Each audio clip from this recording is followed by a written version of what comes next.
നാട്ടുകാരെല്ലാം സഹകരിച്ചു. ജാതിപത അങ്ങോട്ടൊന്നും ഇല്ലാത്ത മാതിരി എല്ലാവരും സഹകരിച്ചിട്ടാണ് ഇവരെല്ലാം കയറ്റി അയച്ചതും.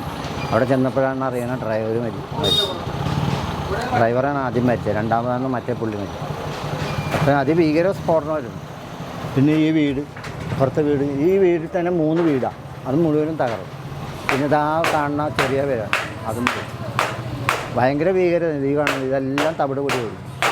പിന്നെ ഇതിലെ ആരും പോകാണ്ടിരുന്നത് ദൈവമാണ്. സ്കൂൾ വിദ്യാർത്ഥികളൊക്കെ പോകണ നേരം വരുന്നെങ്കിൽ കൂടുതൽ മരണം. ഇതിവിടെ കൊണ്ടുവന്നിട്ടിട്ട് അവിടുന്ന് കമ്മിറ്റിക്കാർ വരാൻ താമസം ഉണ്ടായിരുന്നു ഇത് ഇറക്കാൻ. ആ സമയത്താണ് പൊട്ടിച്ചത്. അവരും കൂടി മരികയാണെങ്കിൽ പറയണ്ട, ചെറുപ്പക്കാർ തന്നെ മരിച്ചു കരകത്തിലായി.